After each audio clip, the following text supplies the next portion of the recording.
Good morning, everyone. I hope you can hear me well. I'm so excited to welcome you to Vilnius, to welcome you to Global Fact Summit.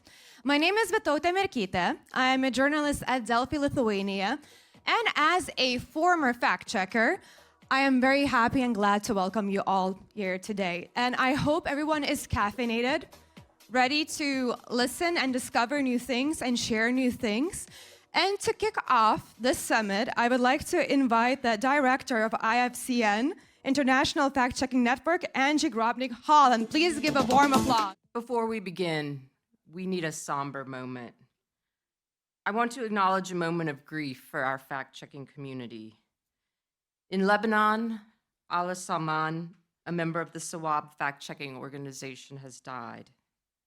She was in a coma after her family's home was bombed, and she never regained consciousness. Her editor, Fuad, asked me to share this with you, so I am. We begin our work this week in her memory and with a brief moment of silence. That hospitality is especially appreciated now, at a challenging moment. Fact-checking has not had an easy time of it lately. We have been under attack from political players who would evade accountability for false messages. We've been accused of bias, even when we were fair and nonpartisan.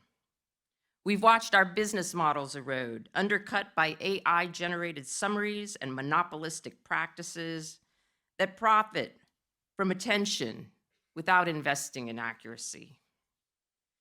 Many of us have had to reduce our staff, or our teams had to do more with less, putting us all at risk of burnout. To the technology platforms not in this room today, rejoin us in the work of making high quality, accurate information accessible to everyone.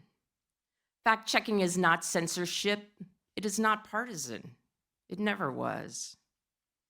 We need technology that promotes a healthy information environment for the good of all. We fact-checkers are not the only ones saying this. One of the world's most prominent religious leaders recently released a major statement on artificial intelligence. Pope Leo XIV wrote of this current moment, "Our first task is neither to demonize nor idolize technological tools, but to utilize them on the basis of a fundamental principle, namely that truth is a common good and not the property of those with power or influence." Truth is a common good. How we fact-checkers can claim that as our own. Truth as a common good. It has always been our guiding star. And so I urge you fact-checkers, follow that star. Stay the course, in spite of setbacks. Preserve and endure. Do not quit. Not now, when the work is hardest and yet the need is greatest. Don't quit, fact-checkers. Rest if you must, but don't quit. And when you're ready, say yes. Say yes to hard challenges. Say yes to collaboration across borders and languages and different ways of working. Say yes to innovation. Say yes to each other. That yes is why we gather. That is why we keep coming back. Thank you, and welcome to Global Fact. As a publisher, he declared these principles which endure today.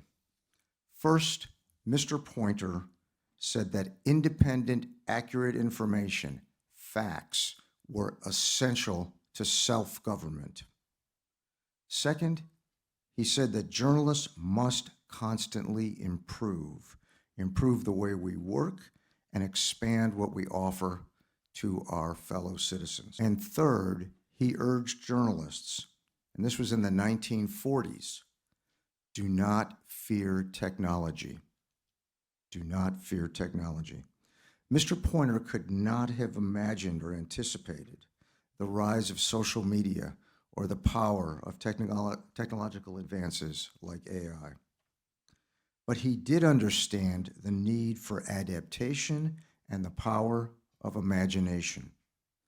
He warned that if journalists do not stay close to the interests of the people we serve, then, quote, he said, as an industry, we will dwindle or die. He said, stay close to the people you serve. We know this. Misinformation is repression, and fact-checking is absolutely essential in the fight against repression. Why else would so many powerful forces be hard at work to try to undermine what we do? The work of fact-checking is hard, it is honorable, and it makes a difference. We will stay true to our values, to our code of principles, to transparency, and to standing up to authoritarians.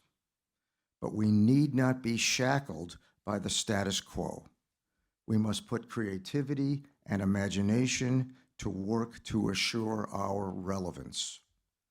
The mission of fact-checkers has always been to put power in the hands of those we serve, to level the playing field against cynicism and manipulation.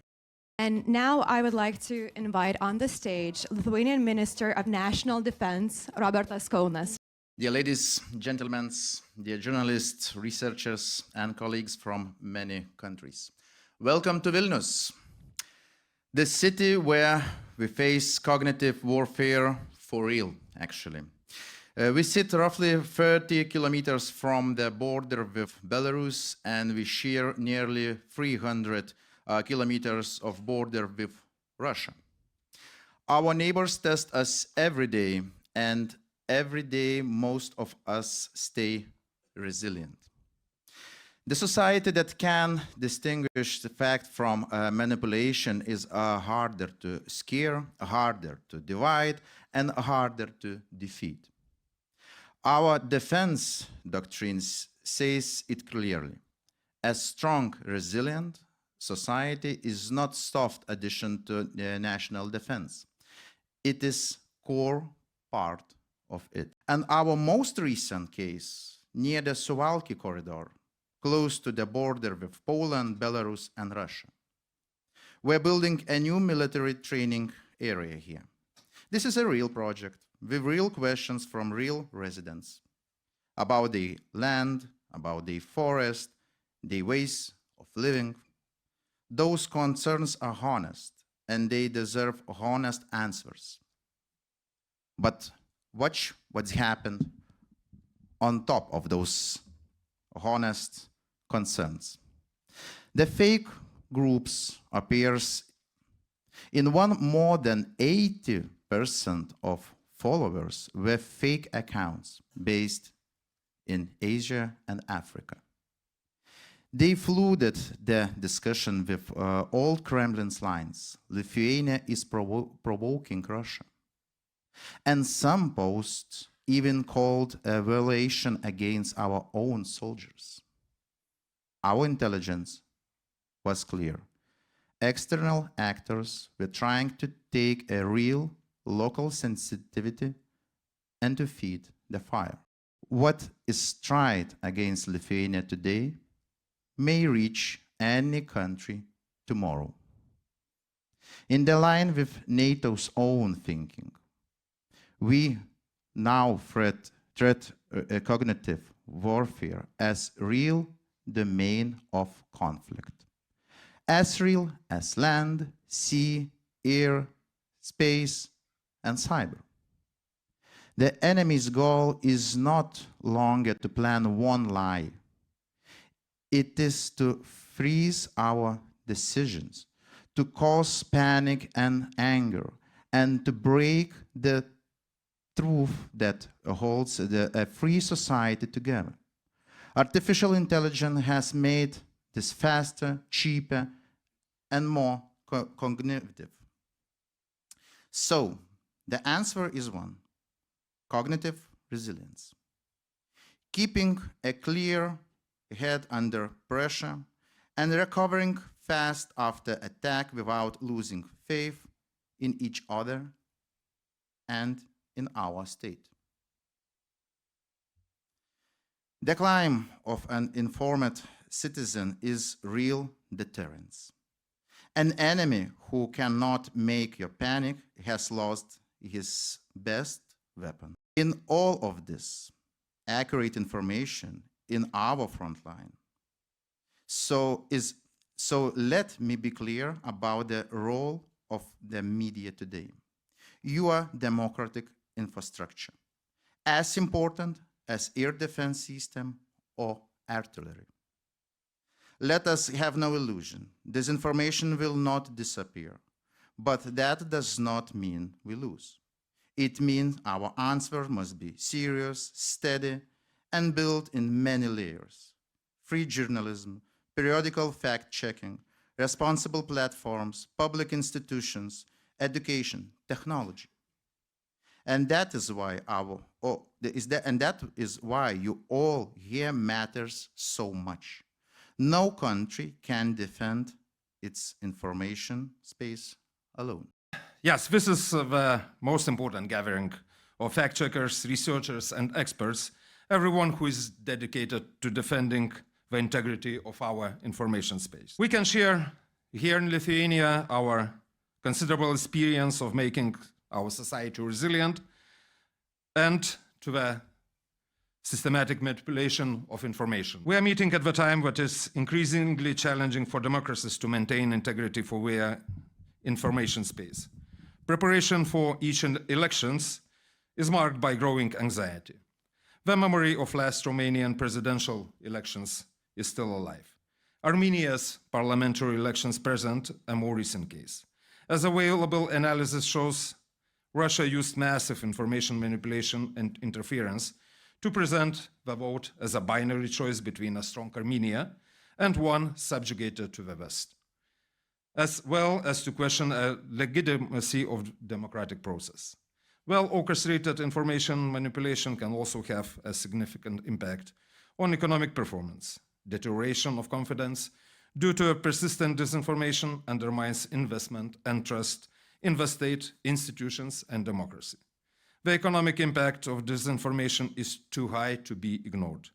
This is also the case in this part of Europe. High awareness of Russia's information manipulation helped us develop a national ecosystem to engage various communities in building resilience and tackling information manipulation.